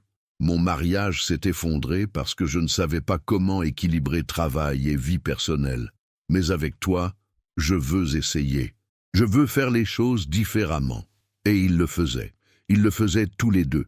Mais garder le secret devenait plus difficile chaque jour. Le regard qui durait une seconde de trop pendant une réunion. Le frôlement accidentel de mains dans la cuisine du bureau qui envoyait des étincelles le long de sa peau. La façon dont son cœur bondissait chaque fois qu'elle entendait sa voix, même quand il parlait à quelqu'un d'autre. Chloé commençait à la regarder bizarrement. « Tu as l'air différente. »« observa-t-elle un mardi matin, 2 mois après le début de tout ça. Plus heureuse, moins stressée, qu'est-ce qui se passe? Rien, mentit Marianne, mais elle pouvait sentir ses joues chauffer. C'est Raphaël, n'est-ce pas? Demanda Chloé, ses yeux s'écarquillant. Oh mon Dieu, vous êtes ensemble? Chut! Siffla Marianne, regardant autour d'elle frénétiquement pour s'assurer que personne n'avait entendu. Pas si fort. Donc c'est vrai, souffla Chloé, un sourire énorme s'étalant sur son visage. Marie, c'est génial. Depuis combien de temps? 2 mois, admit Marianne à voix basse. Et personne ne peut savoir, Chloé. Vraiment, si Laurent découvre, je ne dirai rien, promit Chloé immédiatement. Mais tu dois être prudente. Les gens vont commencer à remarquer si tu n'arrêtes pas de le regarder comme s'il était la 8e merveille du monde. Je ne... commença Marianne, puis s'arrêta. Je fais ça constamment, confirma Chloé en riant. Mais ne t'inquiète pas, pour l'instant, je pense que tout le monde pense juste que vous avez cette tension de « ils s'aiment, ils se détestent ». Personne ne se doute que c'est en fait de la tension sexuelle. « Chloé !» protesta Marianne, mais elle ne put s'empêcher de sourire. Ce soir-là, elle raconta à Raphaël que Chloé savait. « Ça devait arriver », dit-il, pas particulièrement inquiet. Ils étaient dans son appartement, préparant le dîner ensemble, une routine qu'ils avaient développée. « Elle est ta meilleure amie. Elle allait remarquer. Elle a promis de ne rien dire, » assura Marianne, éminçant des légumes pour la salade. « Mais elle a dit quelque chose qui m'inquiète. »« Quoi ?» demanda Raphaël, se rapprochant derrière elle, ses mains trouvant sa taille, son menton se posant sur son épaule. « Que je te regarde d'une certaine façon au bureau, » admit-elle. « Que les gens pourraient commencer à remarquer. » Raphaël fut silencieux pendant un moment, puis déposa un baiser sur son cou. « Tu veux qu'on arrête de se cacher ?» Le cœur de Marianne s'accéléra. « On ne peut pas. Pas encore. Si Laurent découvre, l'un de nous devra partir. Ou l'un de nous pourrait changer de département, » suggéra Raphaël. « Laurent m'a mentionné qu'il pensait à créer une nouvelle position de directeur de stratégie digitale. Ce serait une promotion pour toi, et tu ne relèverais plus directement de moi. » Marianne se retourna dans ses bras pour le regarder. « Tu as déjà pensé à ça ? » « J'ai pensé à beaucoup de choses, » admit-il. « Comment on pourrait faire marcher ça sans compromettre ta carrière, parce que je refuse de laisser notre relation te retenir. »« Et toi ?» demanda-t-elle. « Qu'en est-il de ta carrière ?»« Ma carrière ira bien, » dit Raphaël fermement. « J'ai déjà prouvé ce que je devais prouver. Mais toi, tu es en train de monter. Je ne serai pas l'homme qui t'empêche d'atteindre ton potentiel. » Marianne sentit des larmes piquer ses yeux. « Comment es-tu si parfait ?»« Je ne suis pas parfait, » rit-il. « Je suis égoïste, parce que ces plans ont aussi beaucoup à voir avec le fait que je veux pouvoir te tenir la main au bureau et t'embrasser dans l'ascenseur et te dire que je t'aime devant tout le monde. » Marianne se figea. « Tu... quoi ?» Raphaël la regarda, vulnérable et féroce à la fois. « Je t'aime, Marianne. Je sais que c'est rapide. Je sais qu'on devrait probablement attendre plus longtemps avant de dire ces mots, mais c'est la vérité. Je t'aime. » Les larmes coulèrent librement maintenant. « Je t'aime aussi, » chuchota-t-elle. « Ça me terrifie, mais je t'aime aussi. » Il l'embrassa alors profondément, passionnément, la soulevant et la déposant sur le comptoir de la cuisine, se positionnant entre ses jambes.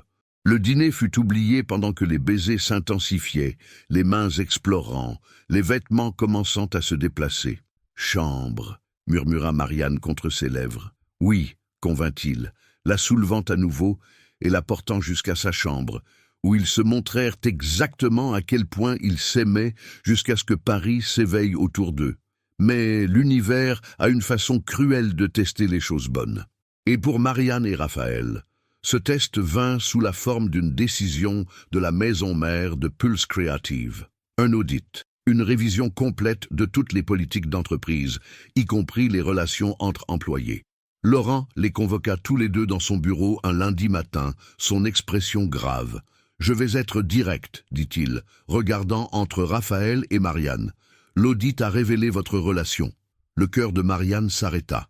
À côté d'elle, elle sentit Raphaël se raidir. « Comment ?» demanda-t-elle, sa voix à peine un murmure. « Quelqu'un vous a vu, » dit Laurent, « à ce bistrot près du canal Saint-Martin. Un client de l'agence vous a reconnu. » Merde, marmonna Raphaël. Écoutez, continua Laurent, se penchant en arrière dans sa chaise. Personnellement, je m'en fiche. Vous êtes tous les deux adultes, mais la politique corporative est claire. Pas de relation entre supérieur direct et subordonné. On comprend, dit Raphaël, sa voix tendue. Quelles sont nos options? Eh bien, Laurent soupira. L'un de vous doit se transférer à un autre département où il n'y a pas de ligne hiérarchique directe. Où demanda Marianne, même si elle connaissait déjà la réponse. Ou l'un de vous doit démissionner. Le silence qui suivit fut assourdissant. Je vais démissionner, dit Raphaël immédiatement, et Marianne sentit son cœur se briser. Non, protesta-t-elle, se tournant vers lui. Tu ne peux pas. Tu viens juste d'arriver. Tu as des projets, des clients qui comptent sur toi. Et toi, tu as construit ta carrière ici, rétorqua Raphaël. Je ne vais pas te laisser sacrifier ça pour moi. Ce n'est la décision de personne sauf la vôtre, intervint Laurent. Mais je dois avoir une réponse d'ici la fin de la semaine. Ils sortirent du bureau en silence, maintenant une distance professionnelle, jusqu'à ce qu'ils soient dans l'escalier de secours, loin des regards indiscrets. Tu ne peux pas démissionner, dit Marianne fermement dès que la porte se ferma derrière eux. Et je ne vais pas te laisser le faire non plus, répondit Raphaël avec la même fermeté. Marianne, tu es brillante, tu mérites cette promotion dont Laurent parlait.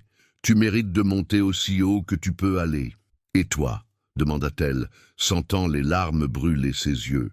Qu'en est-il de ce que tu mérites? Je mérite de te rendre heureuse, dit-il simplement, prenant son visage entre ses mains malgré le risque que quelqu'un les voie.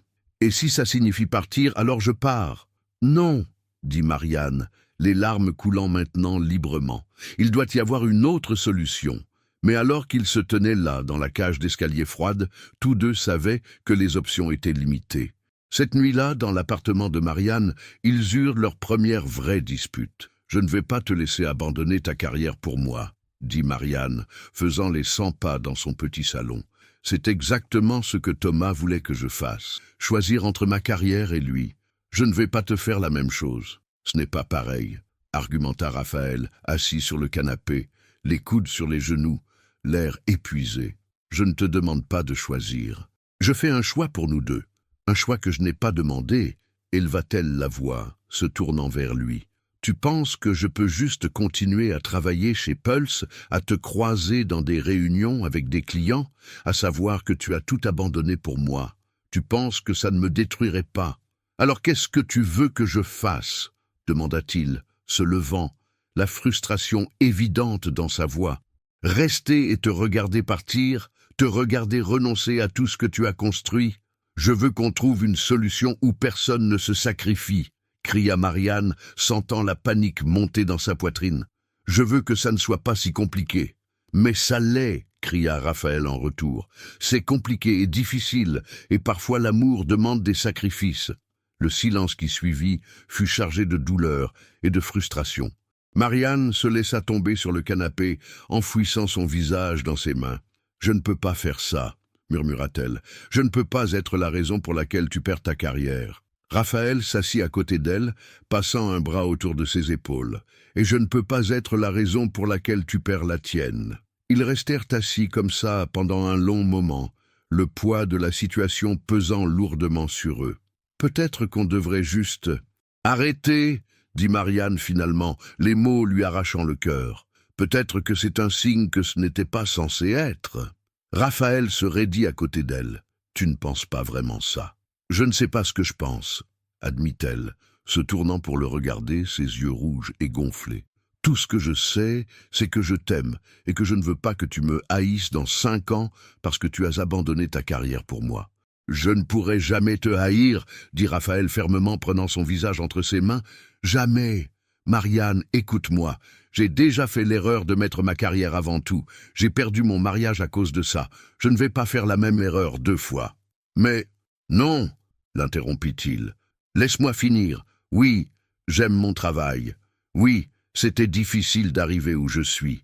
Mais tu sais ce qui est plus difficile? Vivre avec des regrets. Se réveiller dans 20 ans et réaliser que j'ai laissé partir la meilleure chose qui me soit jamais arrivée parce que j'avais trop peur de prendre un risque. Raphaël, chuchota Marianne, de nouvelles larmes coulant. J'ai déjà des pistes, continua-t-il. Des agences à Lyon, à Bordeaux, même à Londres, qui m'ont contacté dans le passé. Je peux trouver autre chose. Mais toi, tu es irremplaçable. Marianne se jeta dans ses bras, sanglotant contre son torse. Je ne veux pas que tu partes. Alors viens avec moi, dit-il, et elle sentit son cœur s'arrêter. Quoi? Viens avec moi, répéta Raphaël, la tenant à bout de bras pour la regarder dans les yeux. Pas maintenant, pas tout de suite, mais quand tu seras prête, quand tu auras prouvé tout ce que tu as besoin de prouver ici, viens me rejoindre. Tu me demandes de déménager? Demanda-t-elle, encore sous le choc. Je te demande de considérer un avenir avec moi, dit-il. Un avenir où on ne se cache pas, où on construit quelque chose ensemble. Ça ne doit pas être maintenant, mais un jour. Marianne le regarda, cet homme impossible qui était entré dans sa vie avec un pot de glace à la pistache et avait tout bouleversé.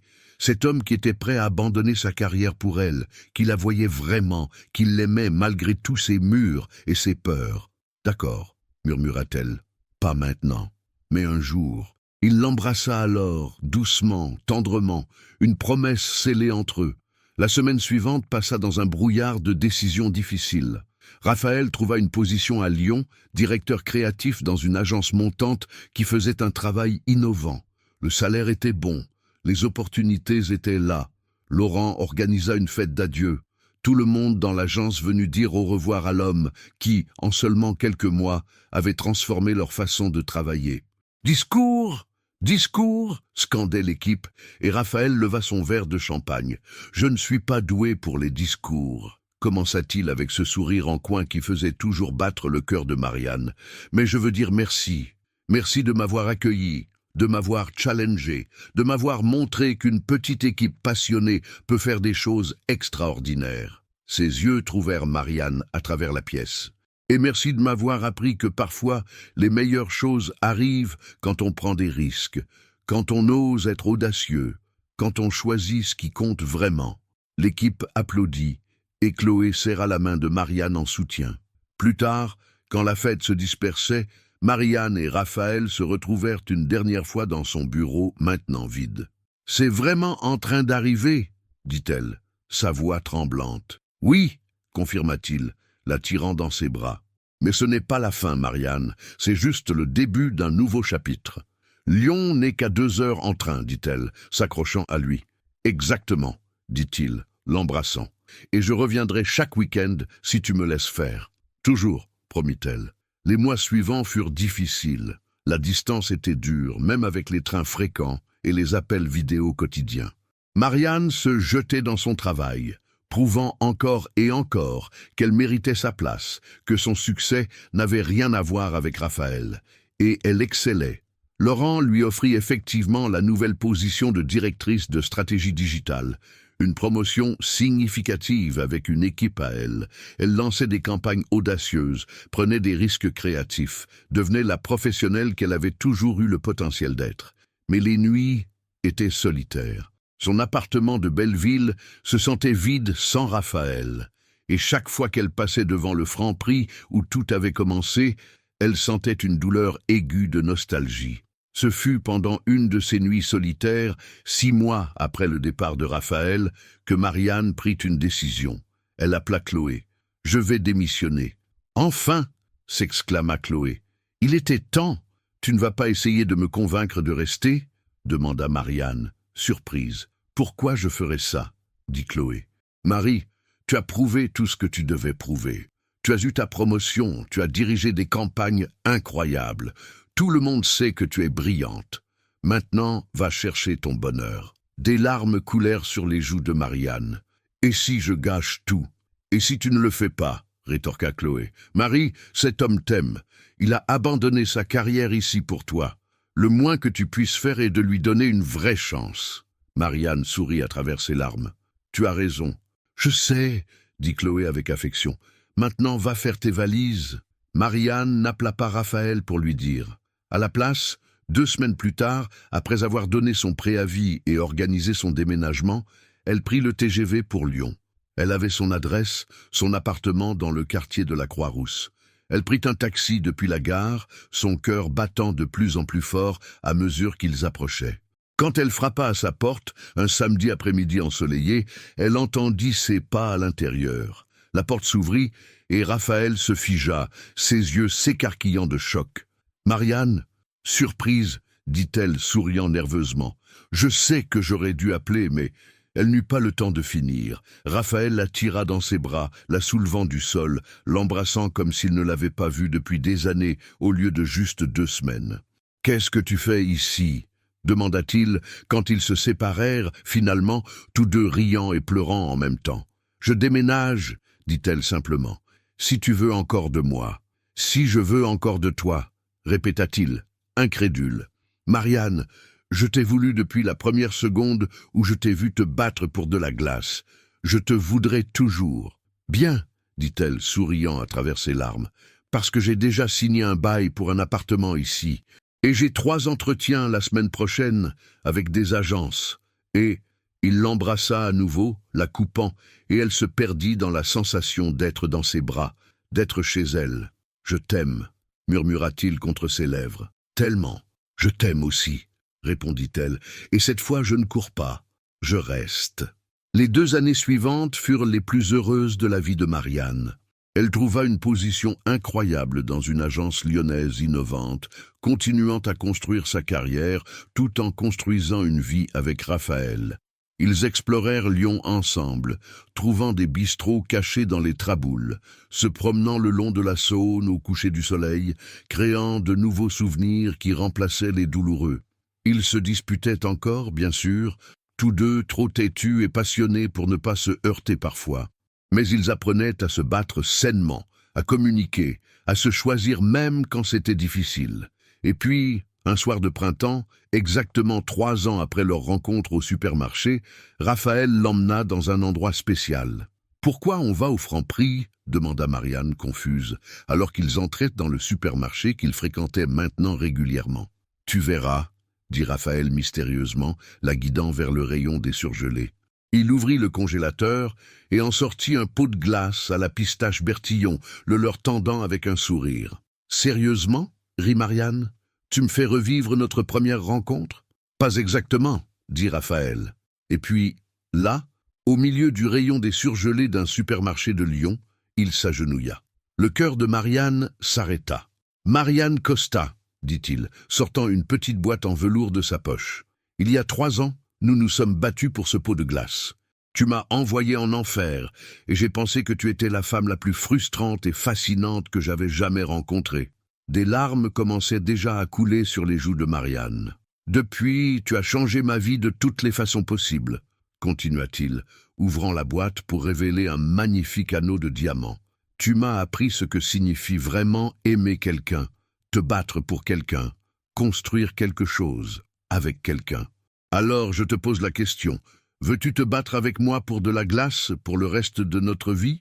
Marianne rit à travers ses larmes, tombant à genoux devant lui, ses mains encadrant son visage. « Oui, » dit-elle, l'embrassant. « Oui, 1000 fois oui. » Il glissa la bague à son doigt et ils s'embrassèrent au milieu du rayon des surgelés, complètement indifférents aux autres clients, qui applaudissaient et prenaient des photos. « Je t'aime » murmura-t-elle contre ses lèvres. « Je t'aime aussi » répondit-il. « Maintenant, rentrons à la maison avant que ce pot ne fonde. » Le mariage eut lieu 6 mois plus tard dans une propriété magnifique à la périphérie de Fontainebleau, un compromis parfait entre Paris et Lyon.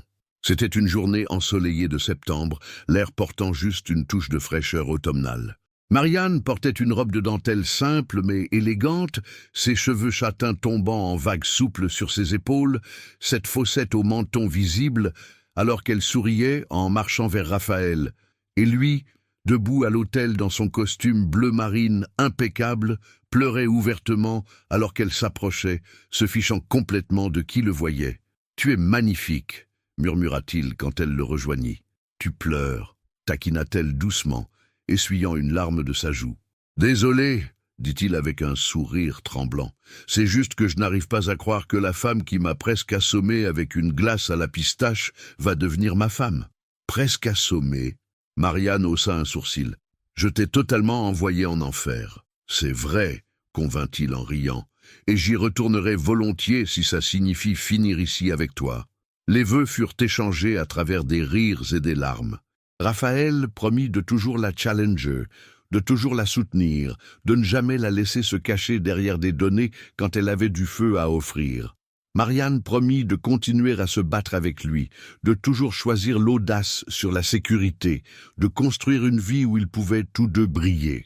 Et quand le prêtre dit enfin « Vous pouvez embrasser la mariée », Raphaël la prit dans ses bras et l'embrassa si passionnément que leurs invités explosèrent en applaudissements et sifflements. « Madame Mendes », murmura-t-il contre ses lèvres. « Madame Costa Mendes », corrigea-t-elle avec un sourire. « Je garde mon nom aussi. »« Évidemment », dit-il, riant, « parce que tu ne serais pas toi si tu ne te battais pas pour ça aussi. » La réception fut parfaite. Le gâteau était, bien sûr, à la pistache, et Raphaël fit tout un discours sur comment leur histoire d'amour avait commencé avec une bataille pour de la glace et se poursuivrait probablement avec beaucoup d'autres batailles. « Mais, dit-il, levant son verre de champagne, ses yeux fixés sur Marianne avec un amour qui la faisait encore trembler, « ce seront les meilleures batailles de ma vie, parce qu'elles seront avec toi. » 2 ans plus tard, un cri perça l'air de leur appartement de la Croix-Rousse.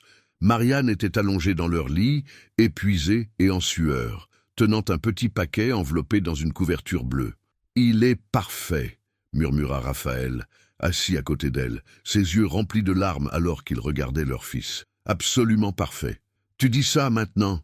dit Marianne, avec un sourire fatigué. « Attends qu'il commence à pleurer à 3 heures du matin. »« Même alors !» promit Raphaël, embrassant son front en sueur. « Tu as été incroyable, tellement incroyable. » Ils avaient nommé leur fils Théo, et il avait les yeux sombres de son père et déjà une touche de cheveux châtains qui promettait de devenir ondulés comme ceux de sa mère. « Il va nous rendre fous, » prédit Marianne, regardant le petit visage endormi. « Probablement, » convint Raphaël. « Mais nous sommes bons pour gérer le chaos, n'est-ce pas ? » « Les meilleurs, » confirma-t-elle, se penchant pour l'embrasser. 18 mois plus tard, une petite fille rejoignit leur famille.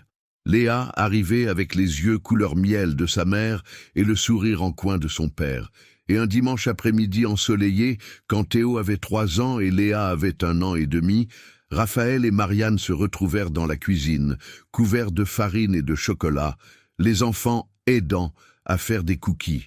« Maman, papa !» cria Théo, pointant vers la fenêtre, où on pouvait voir les toits de Lyon s'étendant sous un ciel bleu. « Regarde, oiseau !»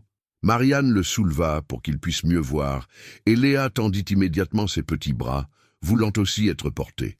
Raphaël la prit, et ils se tinrent là, une famille de 4, regardant par la fenêtre. « Tu sais à quoi je pense ?» demanda Marianne, regardant Raphaël. « À quoi ?» demanda-t-il, embrassant la tête de Léa. « À ce soir-là au Franprix, » dit-elle avec un sourire, « quand j'étais tellement en colère contre toi pour ce stupide pot de glace. »« Le meilleur pot de glace de ma vie, » dit Raphaël en riant. « Si quelqu'un m'avait dit alors que cet homme arrogant deviendrait mon mari et le père de mes enfants, » dit Marianne, secouant la tête avec émerveillement, « je ne l'aurais jamais cru.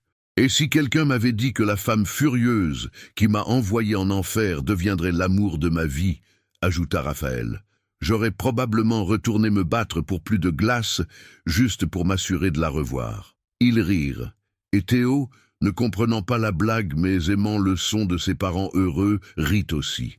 Léa applaudit de ses petites mains, en voyant de la farine partout. « C'est le bordel », observa Marianne, regardant la cuisine détruite. « C'est notre bordel », corrigea Raphaël, l'embrassant par-dessus les têtes de leurs enfants. « Notre belle, chaotique, parfaite vie. » Et c'était vrai. Leur vie était chaotique. Il y avait des nuits blanches et des crises de colère, des jouets partout et des couches infinies. Il y avait des carrières exigeantes à équilibrer avec la parentalité, des disputes sur qui avait oublié d'acheter du lait et qui devait se lever pour le bébé cette nuit. Mais il y avait aussi des dimanches comme celui-ci, couverts de farine et d'amour, des vendredis soirs où ils mettaient les enfants au lit et se blottissaient sur le canapé avec un pot de glace à la pistache, riant de l'absurdité de leur histoire d'amour. Des matins où Marianne se réveillait et trouvait Raphaël déjà éveillé, la regardant comme si elle était la chose la plus précieuse au monde. Ce soir-là, après que les enfants furent endormis, Marianne et Raphaël se retrouvèrent sur leur balcon, regardant les lumières de Lyon s'allumer une par une. « Tu sais ce dont j'ai envie ?» demanda Raphaël soudainement. « Quoi ?»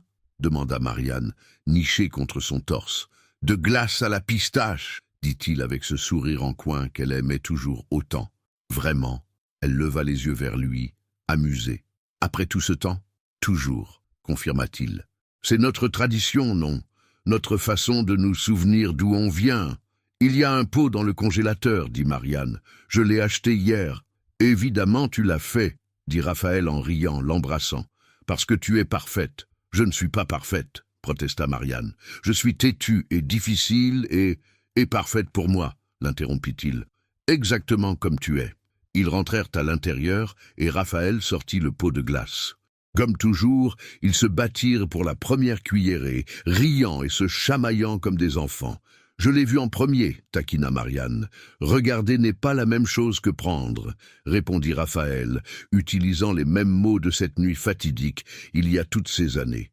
Finalement, ils partagèrent la cuillère, mangeant directement du pot, assis sur le sol de leur cuisine, comme ils l'avaient fait tant de fois auparavant. « Merci, » dit Marianne doucement. « Pourquoi ?» demanda Raphaël, passant un bras autour d'elle. « Pour ne pas avoir abandonné, dit-elle. Sur moi, sur nous, même quand c'était difficile. Je ne pourrai jamais, dit Raphaël simplement. Tu es la meilleure chose qui me soit jamais arrivée, Marianne. Toi et nos enfants, cette vie qu'on a construite ensemble, chaque sacrifice en valait la peine. Les miens aussi, dit Marianne, l'embrassant doucement. Je t'aime, tellement.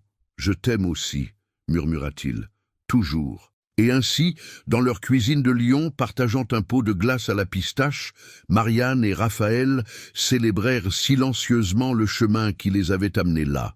De cette rencontre colérique dans un supermarché parisien à cette famille parfaitement imparfaite. Parce que parfois, les meilleures histoires d'amour commencent avec une dispute. Et parfois, la personne qui vous rend le plus fou est exactement celle dont vous avez besoin pour vous rendre entier.